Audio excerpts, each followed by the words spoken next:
from an analogy, it compares financial planning to you going on a long drive. You have a starting point, you have a destination, and then we make a plan. But in that plan, there's going to be assumptions that are made. And these assumptions are not always going to hold true throughout the whole trip. Roads might be closed when you get there. You might get tired. You might have a flat tire. Things do come up because stuff happens. Life happens. It all comes down to how you behave. Don't overspend. Live under your means, not within your means, under your means. Save money. Start saving now for retirement. I know it's hard. Nobody said it's easy, right? But start saving now. Take advantage of compounding. Find a financial planner. Osiris, my old town friend, one of my oldest friends in Canada. Thank you for coming on the podcast. What are we going to talk about today? We're going to be chatting about finances, because give me a little bit of yourself. You're studying right now, and you've studied a lot of personal finance. Shoot off the good courses. Like what have you studied? All right, so right now I'm a candidate for the CFP, which stands for the Certified Financial Planner designation. And I'm also currently doing my master's in personal financial planning. And I've had 10 years of experience in this industry as a life insurance broker. Typically, in order to pursue your Certified Financial Planner designation, you have to pursue 12 courses or modules, okay? And it's very well-rounded, and it's to give the financial planner an idea of how to service his clients. So it essentially covers regulations, which is natural, financial planning regulations, and registered retirement planning, or registered retirement funds, excuse me, followed by, this isn't in any specific order, mind you, okay? Tax planning, law, insurance, registered educational and disability plans, human behavior, economics, investments. How many did I call off? Damn, that's a lot. It's 12, Okay. right? So it's very thorough. And Right. I think a lot of people have that same reaction. They're always like, oh, wow, that's a lot of information. Yeah. And it is. It's definitely a lot of information, because your financial future is important, right? I mean, that's really. We don't want to find out that 20 years down the line, you didn't plan right for your retirement and you're short a couple hundred K. Exactly. Right. Yeah. So you want to trust the right person with the right knowledge. And no, I completely. It'd be a great chat. I brought you on because I wanted to bring a little bit more information and more knowledge, tips, whatever you want to call it, for realtors and maybe brokerage owners. Okay. Because I think from I want to share back in the day in 2013, we went into life insurance together. Yeah. I think you were a correct. couple months ahead of me. What were you, 2-3 months maybe? Yeah, exactly. Something like months that. ahead, yeah. Yeah, a couple months ahead of me, but we went into life insurance together, and we both experienced what it is to be brand new in a brokerage and a sales role. Would you call it like that? Back in the day, we kind of treated it as a sales role, right? Yes, definitely. Yeah. So we know, one, what is a bad brokerage, Yeah. a good brokerage, and what it feels like to not know what the hell you're doing. Yeah. So I brought you on because I think you're the perfect person to kind of have seen both worlds, the brokerage life, salesperson life, and now you know a lot more about finance, personal finance. A little tip, Osiris and I met working at Starbucks 2012, a year before that. No? 2012, 20... Was it 20? It probably was, actually. I think you're right. That was my last year there. Yeah. 2012. So we were little kids working at Starbucks. That's more than a decade ago. I remember you'd come in and be like, hey, how's it going? He was the life.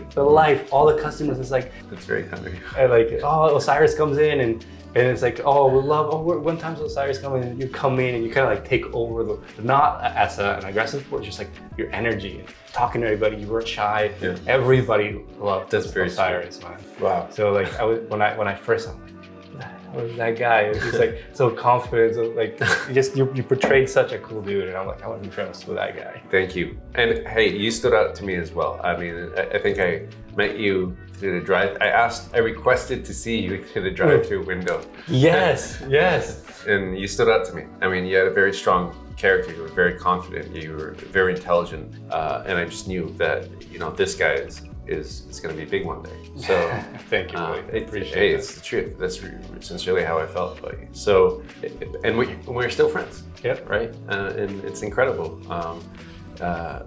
We're in completely different paths in our life, but it's amazing that we still, in spite of, I think you moved around a little bit. Yeah, I went up north for a couple years, exactly. And then at the end we still came back, and so it's definitely it's been a nice journey.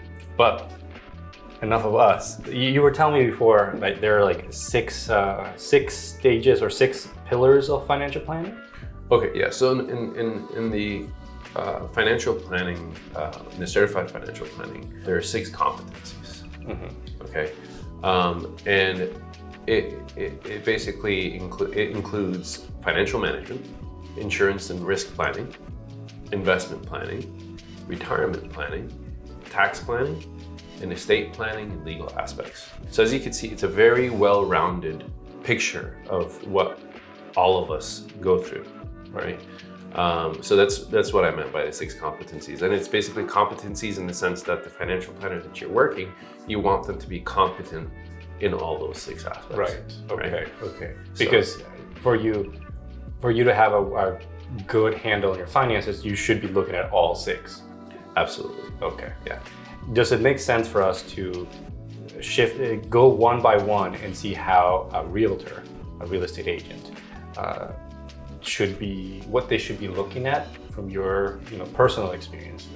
No advice to anybody specific, just like what you've learned. Okay, that's a very good question, and thank you for adding that little piece at the end, because I just want to give a warning. Whatever I say isn't a one-size-fits-all to everybody. Okay, it's not like I'm telling people, this is what you should go do. No, this is just very general advice. If you want specific advice, seek a professional, seek a financial planner, because everyone's situation is different. And simply listening to someone talk about something in a very general way isn't going to help you in your particular situation. So that's just very, just giving that warning ahead of time, right? It should be an introduction of information. Yes. Find a professional, see your own personal case, if you actually want to do some planning. Thank you. Yes. Okay. Why don't we hit the first pillar? Which one would you like to do? Financial management. Financial management. Okay. So I'll start off maybe, I'll even go before financial management. I'll start off and maybe talk about financial planning. Right. Because I think a lot of people don't really know what financial planning is. They might have an idea of what financial planning is, but they don't necessarily know what it is. So it's a process, and you know what? We'll look at it. We'll look at financial planning in 2 ways. Okay. We'll look at it in terms of an analogy. I'll use an analogy, and then we'll look at it as first principles, which is basically just breaking something up into its basic components, into its basics. Makes sense. So that you understand what it is. So, from an analogy, I like to use this analogy because it's just a great analogy in the sense that it compares financial planning to you going on a long drive.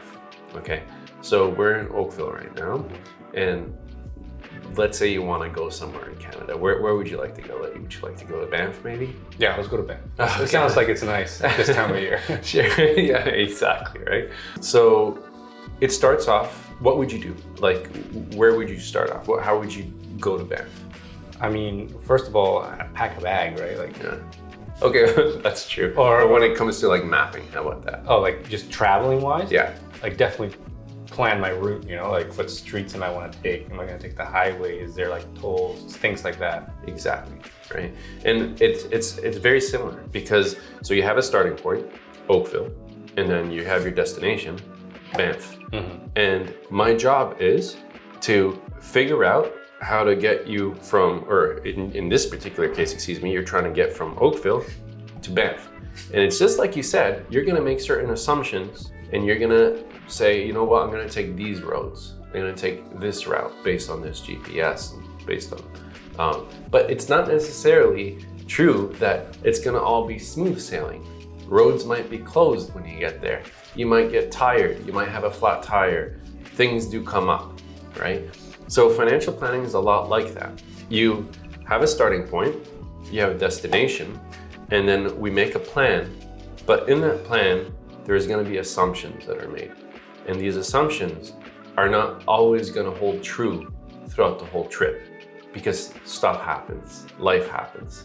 So I like that analogy because it gives people a very good notion, easy way to grasp financial planning. Right.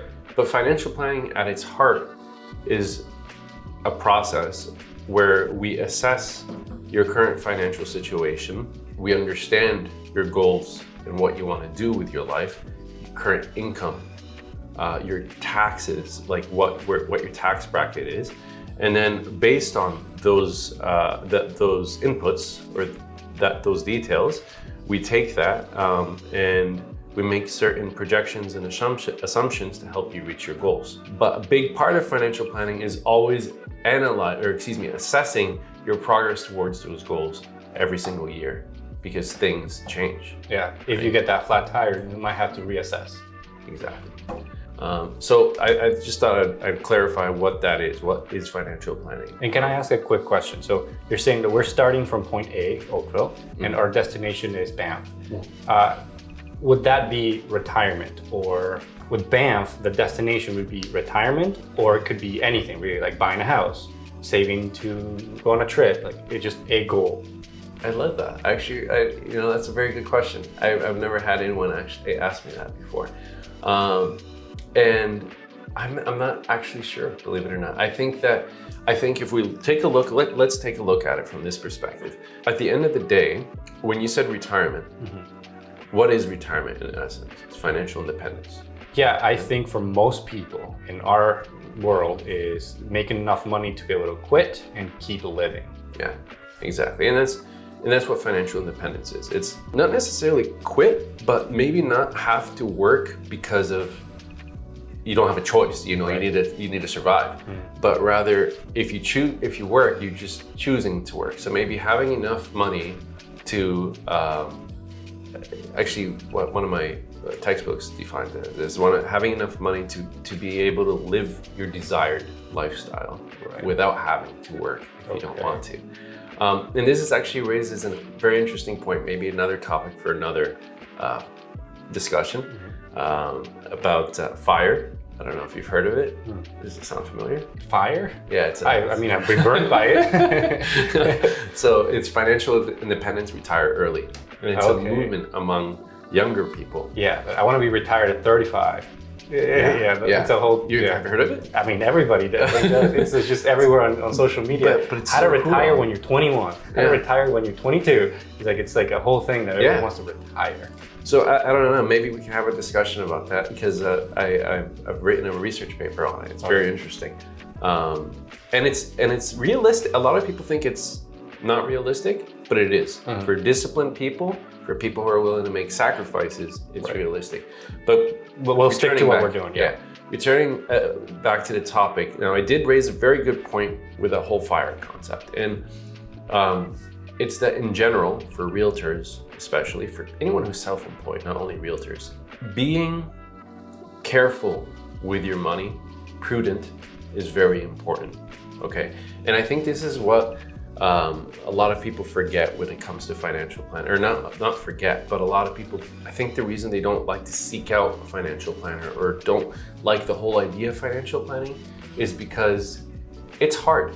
It's a painful process. It's not a fun, I'm gonna make you super rich and successful type thing. Where am I gonna spend my money now? It's probably the opposite. Exactly, and you're gonna actually realize that, oh, wait a minute, this is more about saving my money and not spending my money. And it's more about psychology, it's human behavior. The numbers is one side of the coin, but the other side of the coin is your behavior, your human behavior.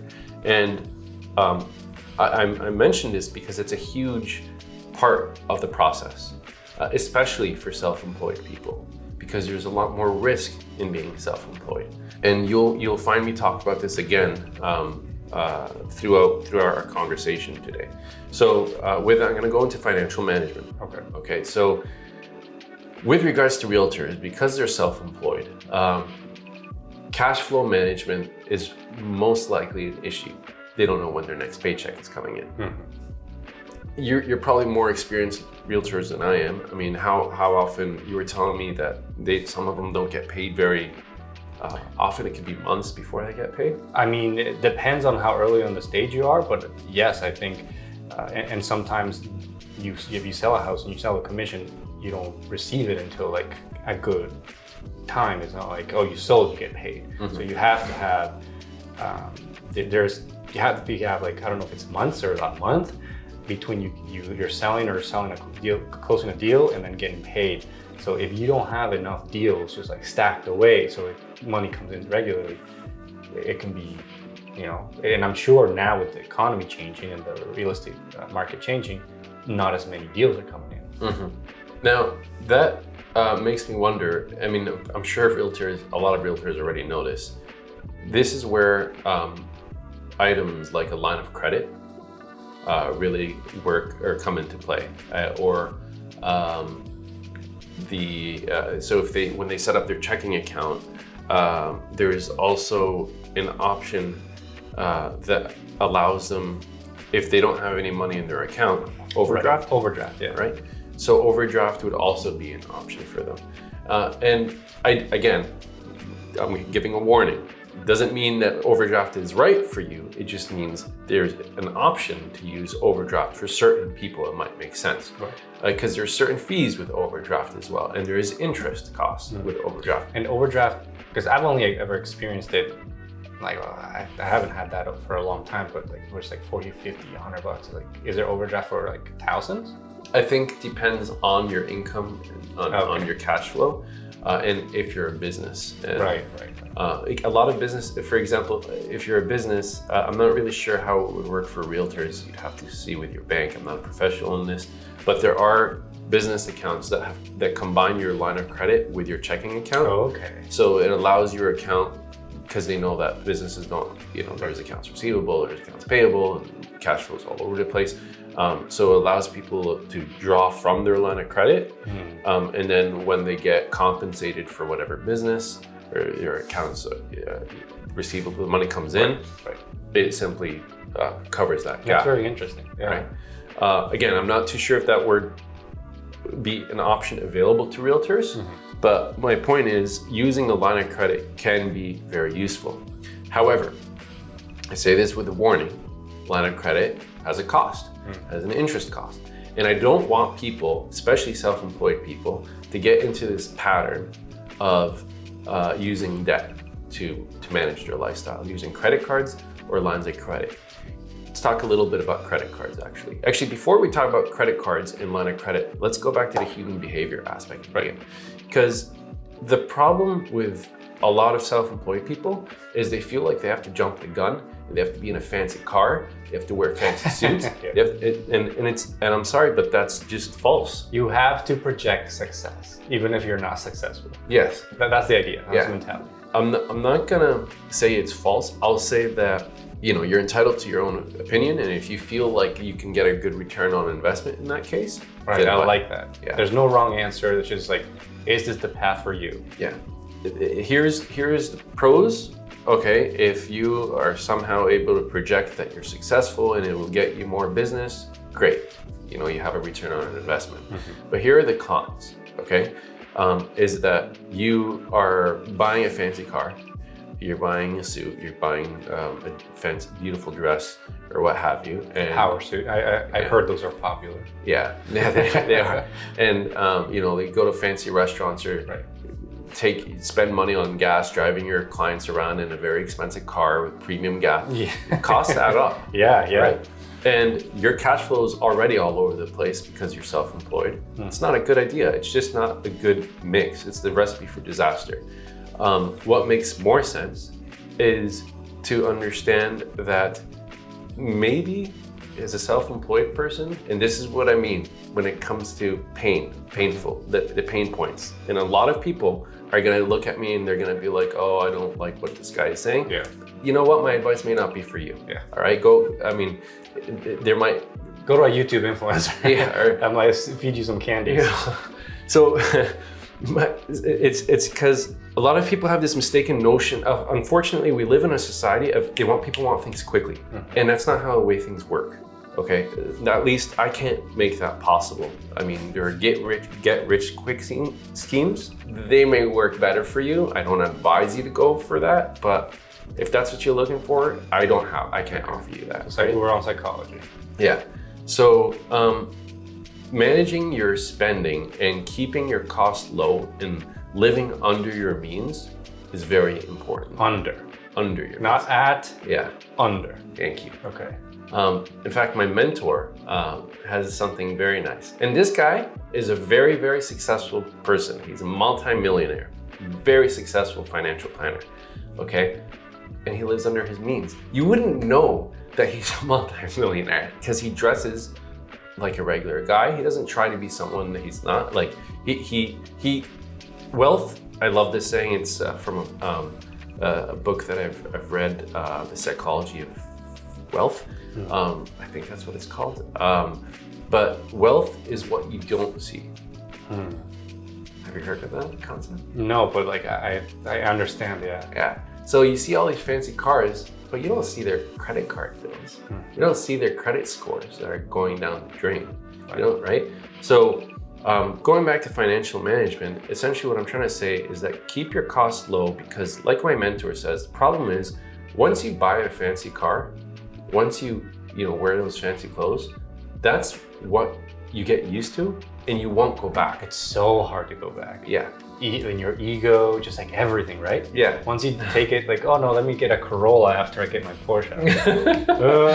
It's gonna be a little hard. Oh yeah, not gonna happen. So start right off the bat. Yeah. Get used to it, and it's about building good habits. It's just like nutrition and dieting and like maintaining your health. It's the same exact thing. So build good habits by living under your means and saving every penny. Building an emergency fund is extremely important. In fact, I would recommend a good emergency fund is 3 to 6 months of, again, it's not for everybody, like you have to sit with a financial planner and determine this, or you yourself have to sit down with yourself or your spouse or what have you and determine this for yourself. But 3 to 6 months of expenses is a good idea. So that you at least know that, hey, if I'm not getting paid, if I don't sell a house, or if the sale falls through for whatever reason, the customer wasn't able to get a mortgage or something, I have money on the side, and I don't have to pull money from my line of credit or my credit card. Can I add something extra to that? Yeah. Not just expenses. When you say expenses, I think personal expenses. But let's remember, you are self-employed, so you're a business. Expenses for your business as well. Yeah. Like, because if that, like you said, that deal doesn't come through, you should not stop your marketing, not stop your, I don't know, you're doing mailers or whatever you're doing that is like, which is in your regular business. Should you include your business expenses as well in your 3 to 6 month savings? That's amazing. I totally agree with it, because that's your means to an income. So it's like kind of like your car. If there's a gap in between your actions, then that gap's going to translate in the future as well, where you won't have as many leads. Yeah, absolutely. And in that case, you raise a very good point, because this might get a little more complicated. I want to keep it simple. Right. But if you're a corporation, if you're incorporated as a realtor, and we'll talk more about that later, but it might be a good idea to have an emergency fund for the business and an emergency fund for your personal. Okay. That's a very good point. Thanks, Alex. So we talked about, one, setting up an emergency fund. 2, having a line of credit. And 3, maybe setting up overdraft if it makes sense for you. Okay, but let's talk a little bit about cash flow management. And the reason I'm a little reluctant to get into that is because, again, I would rather have a financial planner sit with a person and determine all that. But because a lot of people hate budgeting, a lot of people hate managing their cash flow and writing it down, etc. And I know most people are going to listen to me and they're not going to do it. Right. But maybe one person will. True. Thank you, actually, for reminding me and giving me hope. But there are apps now, like Mint. I'm not getting paid for this. They keep track of your spending and allow you to know what you're spending your money on, whether it's food, whether it's entertainment, whether it's alcohol or gambling or whatever, right? Lottery tickets. You're naming all the vices. Because a lot of people spend money on those things and they don't realize how much money they're wasting. Fun fact, I bought my first lottery ticket last week, just for fun. Okay. Won't do it again, but I'm just lost, by the way. If not, I would be gone. It's your first one. Yeah. That's really good. Yeah. And how old are you now? 31. 31, and it took 31 years. That's amazing. Yeah. I think I bought my first one when I was legal age to buy it. Yeah, 18 or 19, something like that. But I don't buy them anymore. No, definitely not. It's we already pay enough taxes. Exactly. So, and it is a tax. But you know what? I get why people buy it. All right, there's no judgments here. And that's, I think, another important point that realtors and anyone should know is that when it comes to financial planners, we don't judge you. So if you're ever shy that I want to go to a financial planner, but I don't want to show them my Amazon account. Yeah, or my awful spending habits, or that I have a 400 credit score, 300. Like we see it all. Like we've only been with our modern financial system for the past 50 to 100 years. So it's very new, right? So there's a learning curve, and it's complex. It's not easy. So people shouldn't be shy to go to a financial planner. So with regards to cash flow management, again, I'm not going to get into the details. Just it's nice to have an app to keep track of your spending. If you're not a tech person, maybe just look at your bank account on a monthly basis and keep track where your money is going. Because you'll be surprised how much you spend on what. On things that you don't even think about. Yes, especially subscriptions. Oh yeah, don't tell me about it. That stuff adds up. Yeah. Right? And you say, oh, well, I don't have enough money to spend. Actually, you do. You're just spending it on something else.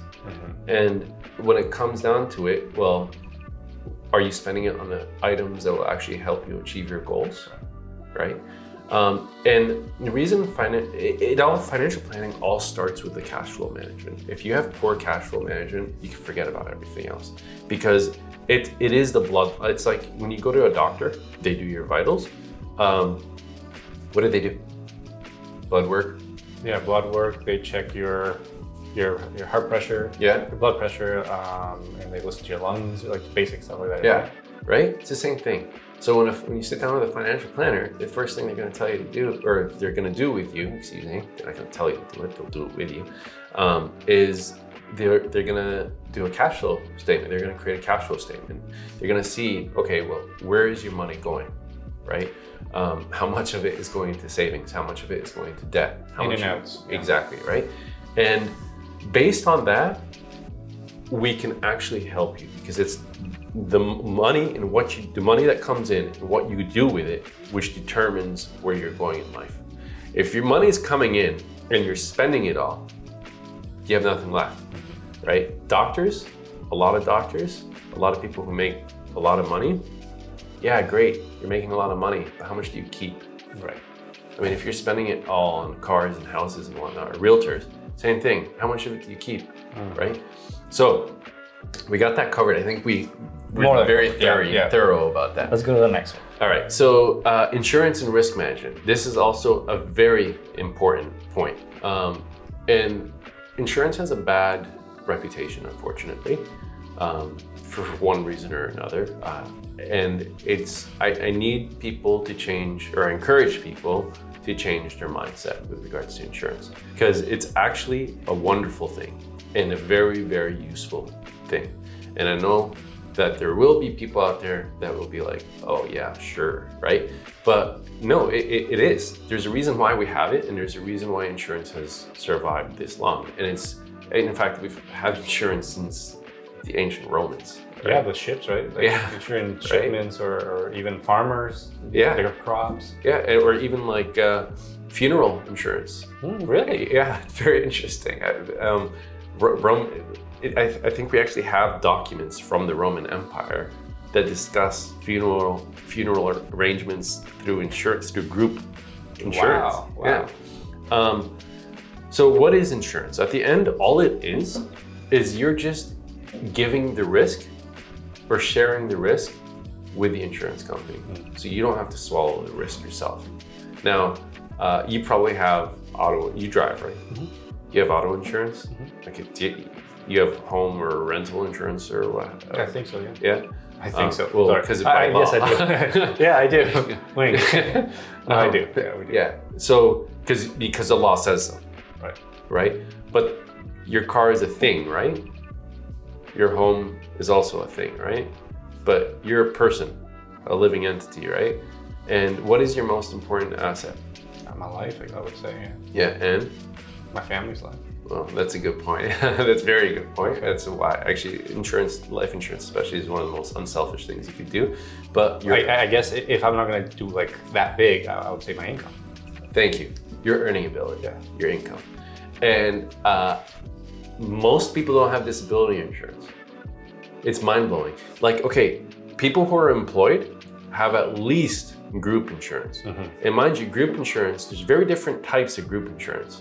So a lot of people think that they're very well covered with group insurance, but if you actually look at the contract, you need an insurance specialist to look at it, because the definition of terms differ from a individual insurance to a group insurance, and it's not intuitive. So you might see own occupation and you think, oh, that's my job. And it doesn't necessarily mean that. So disability insurance, or something to protect your income, is extremely important. And many realtors, because they're self-employed, they don't have any disability insurance. So what are you gonna do when you're not earning income because you're injured and you're not able to go to work anymore? What's an example of an injury? Oh, anything. It could be an illness that prevents you from working and meeting your clients.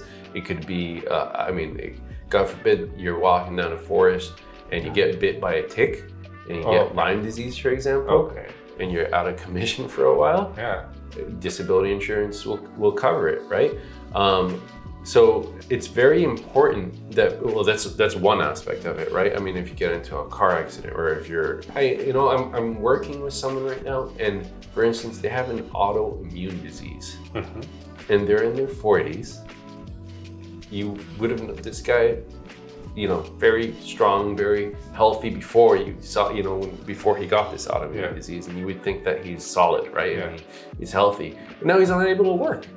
But he was lucky, he had group insurance, and he works a very solid job, so he has a very good coverage. But if it wasn't for that, he would be in big trouble. Now, people say, well, the government covers me. No, the government gives you CPP disability insurance, or Canada Pension Plan disability insurance, but in order to qualify that person, that individual I just told you about, he qualified for it because you have to be basically dying. Oh, wow. So it's very severe. You have to be very critical. Yes, and that's the only time it'll pay out. So a very important aspect of risk management for realtors or any self-employed individual is disability insurance. Right? And it's not easy to qualify for. So if you're healthy, do it now. Like, seriously. And even if they come back to you and they say, oh, well, you know what, we won't insure this part, but we'll insure this. Take it anyway, because that means already, like, you're only gonna go downhill from there. You get what I mean? Yeah. So again, disability. I'm not trying to promote products, or I don't want people to think about products, because it's not about products. It's about managing your risk. So again, sitting down with a professional who assesses your risk needs is very important. Not only one product. If someone's coming to you and just advertising a product, it's not gonna protect you. You need to look at the full picture, okay? Life insurance is one aspect, disability insurance is another aspect, critical illness is another aspect, and so on and so forth, Okay, so life insurance, just like you said, if you have a family and you're gone, how is your family going to survive? Like if you have kids, they have dreams, they have goals. What are you going to do, right? So risk management is very important. Critical illness insurance is also very good because let's say you've been saving consistently for retirement. This actually applies to disability insurance as well. But suddenly you're disabled, you're critically ill, you're going to have to withdraw from those savings. Right? Now, if you spent all this time putting money into your RRSP, let's say, your registered retirement savings plan, and then suddenly you withdraw at the age of 50, which is the average age, for example, that people become critically ill with cancer for females and males. It's around 50, 51, I think 50, 53, something like that. And people end up withdrawing from the RRSPs. First of all, when you withdraw from your RRSPs, what happens? I mean, you get taxed, right? Yeah. And then you pull out that money and you're using it. Now you just lost the opportunity to keep growing that money for your retirement. This would be a perfect time for critical illness to come in so that you don't have to withdraw that money, and it saves, that money can continue growing, and you can use the critical illness funds to actually pay for, help you heal, help you in the time that you heal. And Canada actually has a very competitive critical illness cost relative to other parts of the world. Right? It's actually very expensive everywhere else. So we still have it good right now. So I would take advantage if you can, like for realtors, right? Disability insurance, same thing. You can actually add a rider to your disability insurance, certain companies. What's a rider? It's like an additional, it's like a supplement clause to your, yes, thank you. Real estate agents would know, a clause. Yeah. So it's a supplement to your actual coverage that gives you additional income that you can simply put for your retirement savings. Okay. To help you. Okay, because you know it's a critical illness, you said. Disability. Disability illness. So you know that maybe the disability insurance, you'll stop working because you're taking disability. And yes, you'll use the money to pay your current bills, but you stop in putting away for your retirement. So it covers that. Wow, that's incredible. Yeah. That's very nice. So I think that's pretty good for risk management right there. I think we're basic. Yeah. Again, this is basic. Go see a financial planner. Yeah. Next is investment planning. This is a big one, and I love this one. This is very, very interesting. I love them all, but this is very interesting in the sense that, do you have goals? Yes, I do. Yeah. Everybody does. Everybody has goals. Yeah. Might be, do you want to buy a car? I think you have a car, but give me some examples of some of the things you want to spend money on. I'd love to grow my business, first of all. I'd love to purchase a bigger home. Yeah. I'd love to travel. I'd love to put away for, children's schooling, stuff like that. Yeah, basic stuff. Thank you. So you said children's schooling, for example, and that's a very common theme among many, many people. So this is where investment planning comes in. Buying a home. Realtors, I understand that a lot of realtors love putting their money in homes. Investment planning isn't necessarily only limited to stocks and equity or fixed income investments, right? There are many, many varieties of investments. And I know realtors have, not all of them, but many of them have a bias towards just putting their money in homes. But there's a lot of risk in that as well, because your money isn't being diversified. That's number one. Number two, there's a liquidity risk. And what do I mean by liquidity?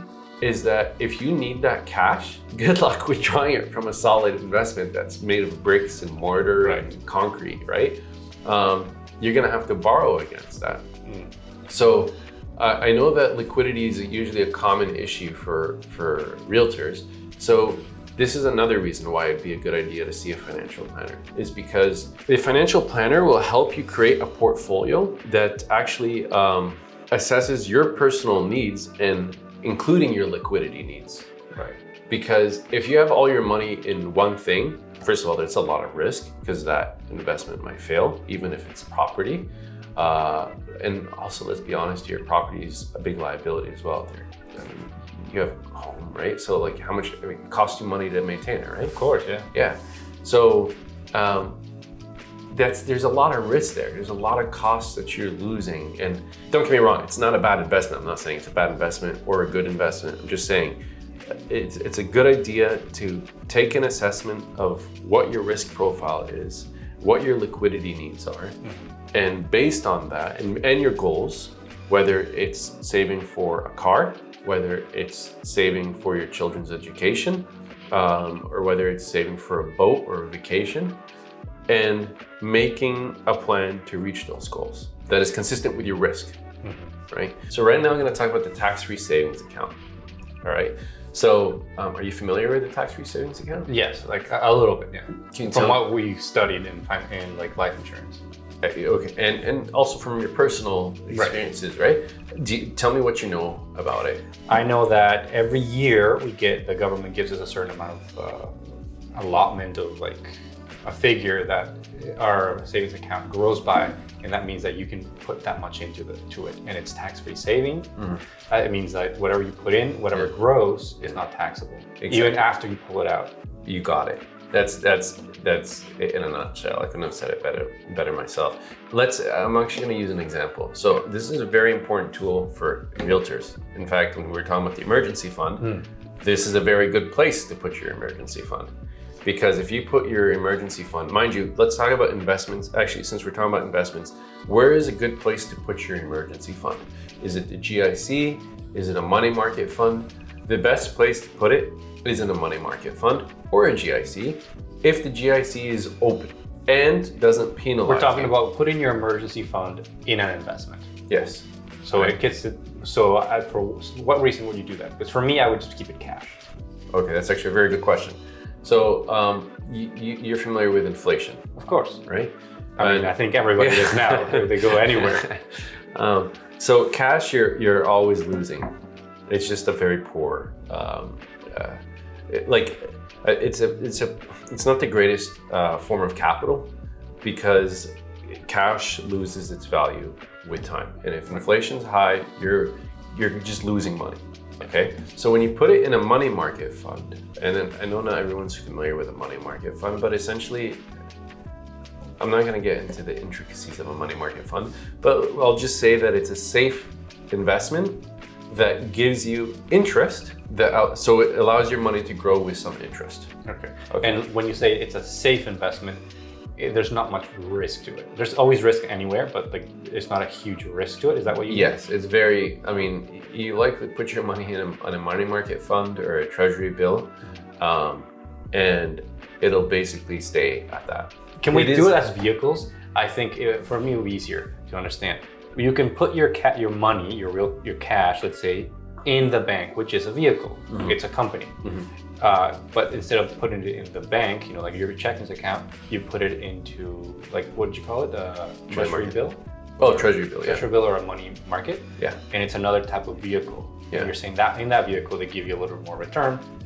But it's accessible just almost the same as your checking account? Exactly. You just pull it out? Exactly. It's liquid. So you can sell it. If I need the money tomorrow, boom, I could just liquidate it and I have that money there, right? In fact, for very, very, very, very financially disciplined people, I do this myself, but I'm financially disciplined. I have a budget, I have a cash flow statement, so I don't recommend this for people who are not disciplined. Can I interject before you do that?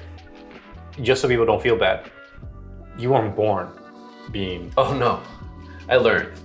Yeah. So like anybody can learn. Absolutely. Okay. And go to your especially when I was young in my university years, I wasn't very good at money management, and many people aren't, right? It's a process. Don't expect to be perfect from the start. But essentially, some people advise that you don't keep your money in cash at all. Okay. By cash, you mean in your checking account. Exactly. Some people would argue or make a good case, it's a very good case, that your money should always be invested. All right. Again, talk to your financial planner, see what's right for you. But I'm just sharing this concept with people, right? What do I mean by always be invested? So when you get paid, you take that money that you're paid and you put it in a money market fund, right? And that money is being invested. And when it comes to your spending, you have a credit card with points. that gives you cash back, gives you 2%, 3%, and you use that card, right, to pay for everything. Okay? And then when your monthly credit card bill comes, you simply take out what you need from your money market fund to pay your credit card. Okay. So now you got the discount through your credit card because of the cashback points, right? And your money was always being invested. But this is like I want to put strategy, like a yellow board or a sign that says caution. Proceed with caution. Why? Because if you don't have good habits in place already, and it takes time, like you said, it's a learning curve, right? It's not for everybody. What will happen is you're just going to start swiping your credit card, and you don't know where your money is going. I look at my money, where it's going on a weekly basis, every week. In fact, every morning I open my accounts and I look at everything and I say, oh yeah, this is how much I spent. So if you don't know where your money, if you're just simply swiping, yeah, good luck. Because the thing is, you never want your credit card bill, you always want to pay it every month. Okay, I know people are like, well, you know, what if I just pay it over, like I buy, I don't know, I'm into baking, okay, a stand mixer, okay, and I pay it over 3 months, okay, don't buy it. Don't buy it. Wait those 3 months and then pay it cash. Yes, exactly, and that's what savings for, right? And unfortunately, because we live in such a get-rich-quick world, or we want things now, and we have the credit cards, like that's the culture that we've built. Right, because I'm thinking, how would people buy stuff in the past if they didn't have credit cards? They saved. They saved. They saved and then bought instead of, and that is what's, marketing and like everything that the banks, because they want you to use your credit cards, right? So like, we'll get it now and pay it off in 3 months, and we'll take X amount of percent every freaking month. Exactly. But yeah, I guess if it took you 3 months to pay it off, why don't you save all those 3 months and go in there with your cash? Yeah. I'm sure it'll feel a lot better. Yeah. I mean, the only time I would really say that it's okay, like, first of all, it just brings up an important point. People have forgot how to save. Like back in our grandparents' days, even my parents, and I'm sure your parents the same. And I think you're a good saver, actually. If I know you personally. Yeah. But you know me personally, but like, I won't show you my account. I think I've gone through stages. Yeah. Like anybody goes through stages. And at this stage, I'm in growth stage, and I spend everything. Yeah. Like I'm investing in everything. I should mention, this is actually a very important point. Okay. We all go through stages. So if you're a realtor and you're like, I'm broke and this guy is making it seem like it's simple. No, most people between ages to once they graduate from school, like once they finish school, till they're maybe mid-30s, 40s. I don't like putting an age to it because everyone's different. I hate it when people do that because it makes people feel guilty, as if that... Or marginalized. Yes. Is that the right word? Or is yeah, that too... I think it is the right word.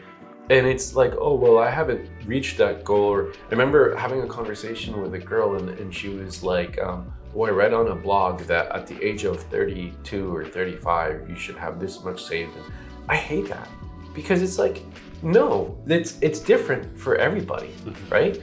What you should have is, well, I'm not gonna, like, the thing is, it's not good to judge people and their spending habits because you don't know what anyone or everyone is going through, and finances are hard and emotions play such a big role, and you don't know what the person, even like when I go back and think, because I'm self-employed, right, just like the realtors, and when I go back and think of my past and my spending habits, it's easy for me to be like, oh wow, that was dumb, right? That's right now, right? But I don't know what I was going through at that moment and my thinking pattern and my emotions that allowed me to, or that had me make those decisions. And it could have been a very valid reason. And that's why I don't want anyone to get misunderstand what I'm saying and saying, oh, well, according to Haytham or Osiris, I don't want anyone to think that, oh, Osiris is telling me that I should be at this stage in life. No, everyone's different, okay? What I'm telling you is build good habits. That's the most important thing. Right. Build the habit of saving. You don't necessarily need to start at 10%. And in this rule of, 10%, it's just a guiding principle. It's not a rule. What you should be saving is you should sit down with a financial planner, determine your goals, and that will determine how much of your money you should be saving or can afford to save. Right. Because if that is your biggest issue right now, if you're paying 20% on your credit cards, maybe saving for your retirement doesn't make sense. Yeah, right. Because you're losing money at 20%, the rate of 20%. Whereas, can you really grow your retirement money at that percent? No, probably not. First goal is delete. Yeah, no, that makes a lot of sense. Yeah. Right. So, going back to what we were saying, you were talking about the accounts, the saving, like what type of accounts there are for savings. And, did we cover all of them, or? We're talking about that, yeah. So we're talking about the money market. So So emergency fund, you want it in something that's liquid that you can access quickly in case of an emergency. Okay, you get sick, you need medication, you need to go to the dentist because you have really bad toothache. You'll be able to go to the account and access the money market fund, or it's not only limited to a money market fund, there's also the guaranteed investment certificate at the bank, or the guaranteed insurance accounts at the insurance companies. And credit unions also have these offerings as well. And you have to just make sure it's an open account and that you're not penalized for withdrawing from that account, because there are guaranteed investment certificates that will actually penalize you if you withdraw early. Right. So you have to make sure it's the type of account that, okay, let's say you're getting 4% interest, that it will at least pay you the interest till the moment you withdraw that money. Okay, does that make sense? Yeah. You don't want the account that's like, okay, well, you withdrew early, so now you lose everything. Like you don't get any of 80%. Right. That makes sense. The point is it's an emergency fund, so you want it to be in something that's open and accessible. And also, depending on the amount of money, it might be a good idea to put it in your TFSA. Why your TFSA? Because you're earning interest on that GIC or the money market fund. And guess what? You'll be paying taxes on that interest. Right. And if you're earning 4% and your tax rate is, let's say 25%, okay? Then you're losing 1.25, is that right? Sorry, you're losing 1%, excuse me, in taxes. So you're not really earning 4% now, you're earning 3%, right? So it might be a good idea to keep that money in a TFSA, all right? And like you said, the tax-free savings account, people are complaining to me all the time, oh, well, the government, government's greedy, they don't want me to, that's nonsense, okay? The government is actually, we're fortunate to live in Canada, and the government supports us so much. The tax-free savings account, a lot of people were complaining that there's a limit. That limit adds up, right? We're almost at $100,000 now. If you are like who? From the ages of 18 and up, that's when you start accumulating it, right? But like you and I, for example, we can save almost up to, by the way, it also starts with your residency here in Canada, mind you. Of course, yeah. Yeah, but we can save almost $100,000 of tax-free money. That's an enormous amount. If you're like 30 something and you've never put anything in there, and let's be honest, like we're talking to some successful real estate agents, they could have a couple $100,000 in their savings. Yeah. They could literally take 100 of those, and if they're around 30, and put it in their tax-free savings account. Yeah, I mean, it's not at 100,000 yet, just want to clarify, but it's close, right? And if you put $100,000 that's growing at 5% compounded in 20 years, it's a significant amount, 30 years, it's a significant amount of money, huge, and that's tax-free. And you were talking earlier about how you can withdraw that money from your tax-free savings account. Now, let's say you have that $100,000, okay? Let's say theoretically it grows to $150,000. Let's say for one reason or another, emergency, you find a rental property that you want to put money down on, and you withdraw $150,000 from your tax-free savings account. You just paid no tax on that. On that extra 50. Exactly, when you withdrew it. And guess what? Next year, okay, you have to wait a year before you can recontribute, but next year, how much do you think you can contribute back into the account? Just the $100,000 that you put in, or the 150? 150, I think. Yeah. And plus your extra, or does it add up? Plus you're exactly that year's room. So 155, yeah, 56. Exactly, yeah. Right? So that's an incredible tool that people have. And you know how many times, Alex, I sat with people and they just don't take advantage of it? Yeah. Right? Because you know what? It's funner to have that fancy car. Yeah. It's funner to have that extra TV that you don't need, right? So take advantage of this. This is an excellent tool to help you reach your goals, right? So we talked about investment planning now, and investment planning is very similar to retirement planning because it's an important stage in life. Now, what is retirement planning? Well, everyone wants to be financially independent at one point, okay? Do you ever want to retire? Yes, of course. Okay, so you do. Well, I don't know. I think for me, I don't think about retirement because I'm a business owner. Okay. And I love what I do. So for me, I don't believe in retirement, I would say. Okay. If we call it, do I want to get to a point where I don't have to work as hard and do whatever I want when I want? Sure. Okay, exactly. And so retirement was like an older concept. I don't know the exact history, but I understand that Otto von Bismarck from Prussia, Prussia doesn't exist anymore. It became the German Empire. Was essentially wanted people to create some sort of social security. So and a lot of people used to be laborers. So they would work with their hands. So their body obviously expires right? That boy. So and for social security reasons, I don't remember the exact history. Very interesting. I remember when I studied it in the past, it was like, wow, it's actually pretty fascinating. But for the country's sake of security and to allow young people to have an opportunity, he implemented retirement. And in the US and Canada, we have our social security that were provided for us. And essentially, so here in Canada, we have two things. We have the Canada Pension Plan, and we have old age security. Okay.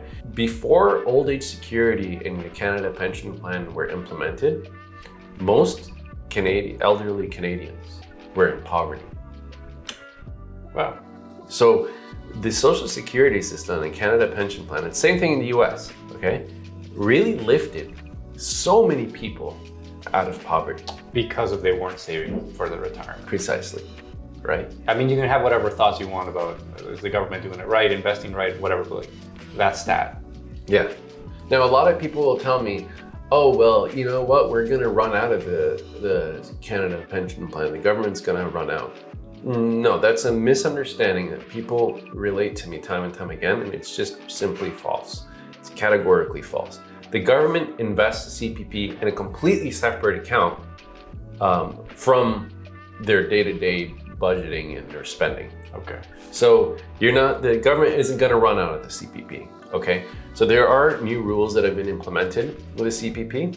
Initially, it was meant to replace a quarter of your working income in your life. Now it's going to change, or it's changing, so that it actually replaces a third of your working income in your life. And why am I mentioning the CPP and the old age security? Because it's so important for retirement planning. Okay. Now, as a self-employed individual, when you go do your taxes, you pay a portion of your money to the CPP. And to the employer and your personal. Exactly. Yeah. You know this. Wow. Yeah, of course. Yeah, of course. I run a couple businesses here. Yeah. So you have to pay for both. Exactly. The employer and the employee. And as you probably know, you get a tax deduction. So with regards to the Canada Pension Plan and the old age security, I'm not going to get too much into the history, but why it's important. So with regards to old age security, that is dependent completely on how long you've been in Canada. Okay. With the Canada Pension Plan, it's very much dependent on how much you contribute. Okay. So every year there's an amount that's indexed every year, and this year's limit is around $66,000. think it was 66,200 or something like that. And you can contribute only that amount. You're talking about the register. Oh no, not yet. Sorry. Okay. This is the Canada Pension Plan. Okay. This is your pension. Yeah, right? yeah. With the government, though. Yeah. Okay. Now next year they're going to allow you to contribute a certain percentage that is over that, but that hasn't been implemented until 2024. Okay. But based on your contributions, most people unfortunately don't have the good fortune of being able to contribute the max throughout their working year. But depending on your contributions, you'll get a certain percentage back at retirement. Okay. And then it varies from whether you decide to retire at age 60, 65, or 70. If you retire between 60 to 65, that amount will be reduced, okay, by 0.6%. And if you retire between ages, if you delay retirement from 65 to 70, every year you delay it, okay, it will be an additional 0.7%. Okay, so let me give you an example. If you retire at the age of 66 instead of 65, you've just increased it by 0.7%. Sorry, 0.7% per month. Okay, right? So 0.7 times 12, so 8.4%, right? So that's one aspect of it. Again, you'd have to see a financial planner to get into the details of how to plan for when is right to withdraw from your Canada Pension Plan or your old age security. If you want to see how much or project an estimate of how much you'll receive in your Canada Pension Plan and OES, you go online to Service Canada and you can actually look up that amount. And it's very important to look that amount up because you want to base your retirement goals also on how much you will be receiving in old age security and your Canada Pension Plan. Make sense? Okay. Now, let's talk about the registered retirement savings plan. Okay. So in addition to the Canada Pension Plan and the old age security, you also have to be saving for your retirement. Okay. So because realtors are self-employed, they're not working with a company, they don't necessarily have pensions that are with their employer, right? Like the defined benefit pension plan or defined contribution pension plan. There are other pensions that they can access as self-employed individuals. They have to talk to their financial planner to determine what is right for them. But the one that applies to everybody is the RRSP. Okay, RRSP, the amazing thing about it is this also intersects with tax planning a little bit, is whatever you contribute, what happens, you can deduct that amount from your income. Right. Okay. Want to clarify something very important here because people have this weird, it's not a weird misunderstanding, but it's just a misunderstanding that they're getting money back. It's not how it works. Okay. What it is all you're really doing is because right now when you earn income, you earn income on an after-tax basis, right? If you're self-employed, you're probably doing your taxes on a quarterly basis anyway, because CRA requires that. But in any case, you're earning your money on an after-tax basis. So when you contribute your money into the RRSP, the government refunds you the money because the contributions to the RRSP are actually pre-tax dollars. Okay, I see. Does that make sense? That makes sense. And then what happens when you withdraw the money, the reason you're taxed is because it's like, okay, you were never taxed. Yeah, thank you. That's how it works. Okay, so what you get back, where you make the money, you would say, is the money that the government would have taken away for taxes. Yes. So let's say if you put in, give me a super basic example of like if you put in $10,000 into your RRSP, you save what in percentage? Let's say give it a tax rate of what? Okay, so let's assume an income of $100,000 just to keep numbers simple. I'm not 100% sure what the average the marginal tax rate for a person who's. I think it's 43. Yeah, I think so. So at $100,000 on that $10,000, you'll get 43% back. So that's $4,300. Right. So you put in 10,000 and you'll receive 4,300. 4,300 or 43% in your taxes. Yeah. Or you won't pay that because you're self-employed. Exactly. Because otherwise, if you had earned that money, you would have paid that in taxes. Right?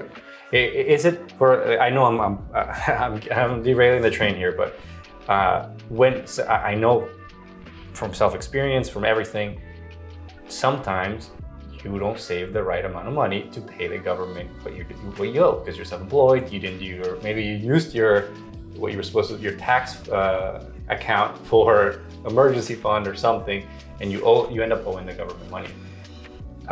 If you have cash, can you kind of like put it in your RSP and you kind of save money? It's kind of like sorry, how do you? So like at the end of the year, you still owe. Yeah. And you have savings, so maybe just put 10 grand into your RSP, and it, like you said, it gives you 43. Okay, I see what you mean. And you use that to pay back. Yeah, you can do that. Okay, you can do that. And actually, this is a nice bridge for tax planning because that's what's next. So before I end the retirement portion, again, you'll have to sit down with your financial planner to determine like people ask me, okay, well, how do I know how much I need for retirement? Because everyone's different and people can only be so stretched, right? Best thing to do is sit with your financial planner and determine that. But a general like idea is if you're earning 60,000, don't plan to retire with 100,000 yearly income. Yeah, right? Plan to retire with around 60,000. In fact, 60,000, you're still going to be paying taxes on that. So let's say you're paying, this is not accurate, but let's say you're only paying 20% in taxes. So that's $12,000 less. So what is that? $48,000, right? So your real income, that doesn't include CPP and whatnot, your real income, if you're earning $60,000, is $48,000, right. Your net income, right? 60,000 is just your gross. So maybe estimate 48,000 for your retirement. Right? Don't estimate 60,000, and most certainly don't estimate 100,000. I mean, I get it. This is probably what you want in your retirement, but currently it's very, I mean, that isn't to discourage people, but a lot of people won't be able to save necessarily that much, like the amount that you need for 100,000 if you're earning 60,000 and your real income, your net income is 48,000. So a good way to start, this is a good start. It's not a rule of thumb, not for everybody. Like again, it's not tailored advice, it's just general advice, is maybe plan for, okay, 48,000, right? That's my income. And then as your income increases, you can also save more, right? Or that can change. So I like that a lot because it removes the pressure of like, well, I need $100,000 a year to retire. Yes. How am I going to do that with like you said, 60,000 right now? Yes. And I'm like literally spending almost all of it. Yeah.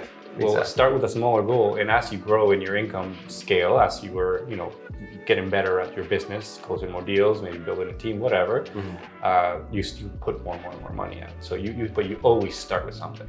Scale is, I love that, that word that you use, scaling. Scaling it is exactly what you're doing. Again, it differs. I mean, there's different schools of thought here, but at the end, it's really a matter of personal preference. So obviously that $48,000, you still have to account for inflation. Okay, and again, this is all stuff, a financial, I'm not gonna get into details of this, but this is what I'm trying to get across to people. It's not people think they can do all this themselves. They can't, trust me. Like, there's a reason why there's so much schooling involved.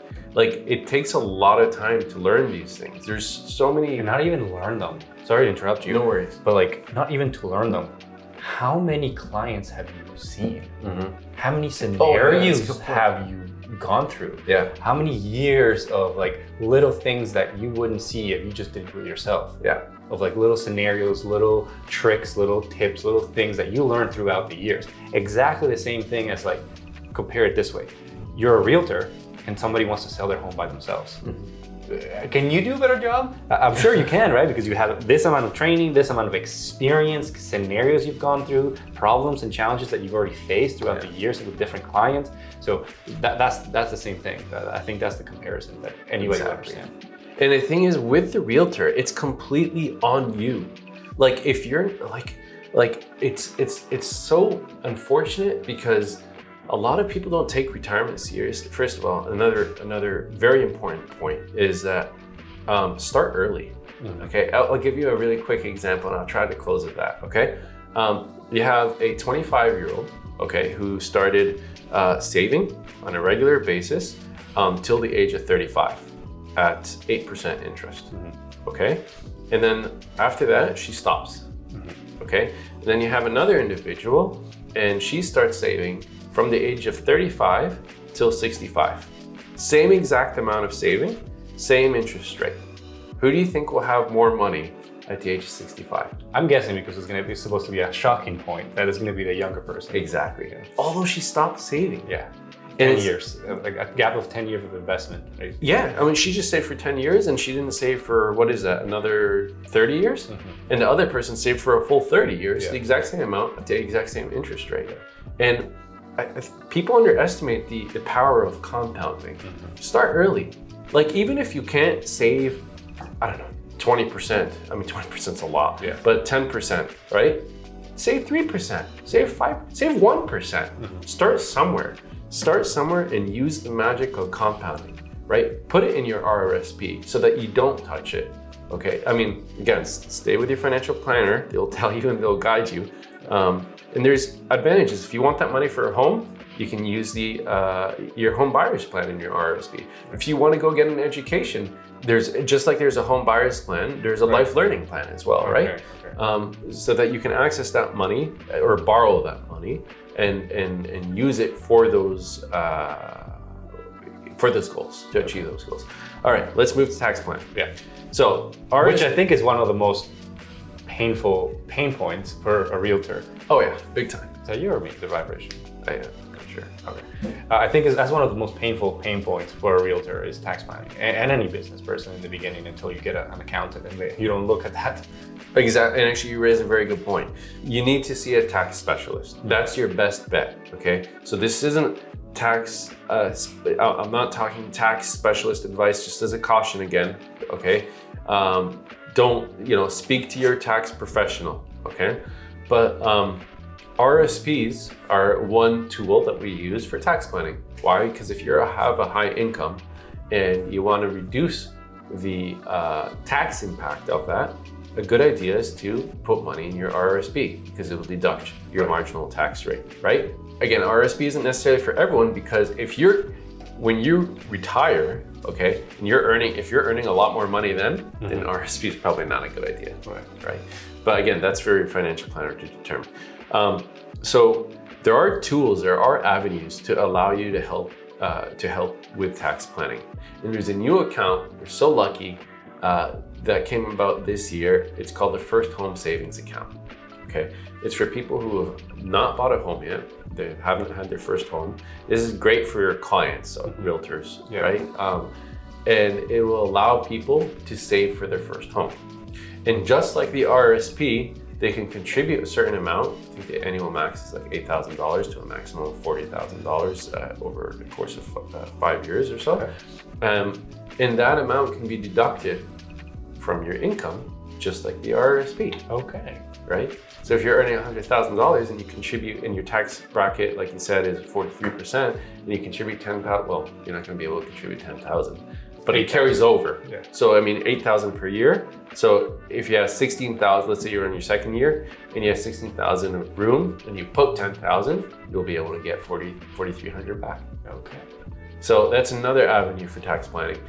And when it comes to tax planning, there's so many things. I mean, there's tax credits, there's tax deductions and tax credits. That's really what it comes down to, right? Two simple aspects: deductions and credits. Okay. Now, if you're self-employed, you can write off certain costs. You sit down with the client, you probably buy them a coffee, you can write that off. You can write off if you're leasing a car, you can use that as a cost of running your business. If you have a personal car that you're financing or you own a personal car, there's something called capital cost allowance, which actually allows you to deduct the devaluation of that car, right? Or even of your office building. If you're a brokerage, if you're a real estate brokerage, you can, and I'm sure people who sit down with their tax professionals have some idea of this. But these are all things that you can use to reduce, because the government knows you're running a business, it costs money to run a business. So they allow you these deductions. Word of advice, don't take advantage of the government. Okay, the government's giving you these avenues to which are perfectly legal to reduce your income. Don't take advantage of it and abuse the system, because one, it can put you in big trouble. One and only one. If you want to show it up, you're not going to win. Yes, it's the government, thank you, right? Yeah. So and like I just sometimes it just blows my mind, like how, I mean, with all due respect to everybody, but like some costs I see that people include, it's just like, are you kidding me, right? And then when they get audited, they complain, and it's like, well, I mean, you kind of asked for it, right? Like, but anyway, tax planning, the best thing to do is speak to your tax professional, and take advantage of the RRSP, take advantage of the TFSA, take advantage of the first home savings account. These are all perfectly great avenues for you to grow your money on a tax deferred basis and withdraw it. I mean, the RRSP, you'll pay tax, but guess what? If you're retired and you're not earning income, you're at a lower tax bracket, right? PFSA, you withdraw it completely tax free. Take advantage of these. Now, what is a good idea is keep interest investments in these vehicles, in the RRSP, in the TFSA, in the first home savings account. Why do I say that? Because interest investments are taxed like regular income. Okay, equity, like a house, like your rental property, is well, the rental property has two things. You get rental income, that's taxed as income, and then when you sell that house or that property, it is taxed. Thank you. Taxed as capital property, either a capital gain or a capital loss, depending on what your situation is. And it's a tax. It's taxed at 50%, right? So at 100,000, and we're going to use the same marginal tax rate, 4,300. Let's say you made a profit of 100, or your gain was 100,000. So it'll be 50% of 43%. So what is that, like 22.5%? Whoa, say that again? Sorry, that might have been confusing. So we'll just, if their marginal tax rate's at 43%. So your investment property gained $100,000 in value, and you're gonna sell it. How are you taxed? You're gonna be taxed at 50% of that. So 50% of your $100,000 gain, which is 50%. Yeah. Not 50%, 50-50. Yeah. Yeah. You gain 100, so 50,000 is going to be taxed. Exactly. So 50,000 is going to be taxed at your marginal tax rate, which is 43 if you're at 43 or whatever you are. Exactly. So you're going to be taxed on that 50,000, 43%. So 40, what would be the tax? 21,500, excuse me. Okay, so again, you gained 100,000, you're going to be taxed on only 50% of that, which would be 50,000, and your marginal tax rate is 43%, you're going to be paying 21,000. Yeah. Another way you can simply do it is you take the 43%, which is your marginal tax rate, and you multiply that by half. And so your effective marginal tax rate will be 21.5%. Okay. So 21.5% of $100,000 is 21,500. Yeah. Right? All right. So interest investments, keep it in a tax sheltered or tax deferred accounts. The equity investments, keep it outside. Okay. Unless, of course, if you have room and you're not going to put everything in interest accounts, by all means, put it in the tax rate. Again, work with your financial planner. This is going to be a recurring theme here. Work with your financial planner. This is just general advice. Next, so we covered tax planning, and now our final one, very important, estate planning and legal aspects. So there's three things. There's self-proprietorship, there's partnerships, and there's corporation. Okay. The corporation makes most sense for people who want to avoid risk and who are earning a significant amount of money. Otherwise, it doesn't make that much sense because there are fees to operating a corporation. For example, you have to do your taxes every year. You have to do them. You know how a personal person doesn't have to do their taxes if they don't owe the government any money? Although I would not encourage that. I would still encourage you to do your taxes because there's so many advantages to it. Right. But a corporation, you have to do it. Yeah. Okay, so you have to pay that fee. You'll get fees. You'll get penalized. Yes, there's a chance that you can get penalized. That's correct. So, but the nice thing about a corporation is that there are certain advantages. You pay yourself a salary, and you can pay yourself dividends okay, which are profits that you made in the business, and they come to you as they have a very specific way of being taxed, but essentially there are certain advantages to paying yourself out in dividends. There are pros and there are cons. Yeah. Some of the cons is, guess what? That money isn't going to go into your CPP now, because your CPP is based on your income, not your dividends, right? So there are advantages, there are also disadvantages, right? Liability-wise, there are certain advantages. Again, speak to a lawyer, speak to an accountant, because they will structure it for you in a proper way, right? Because you can have a holding company and an operating company, for example. There are many ways that you can structure. Yeah, best for your case. Exactly. Speak to a professional, a lawyer, or an accountant to structure that. So, joint tenancy. Or tenancy in common. When you own property, this is important for realtors.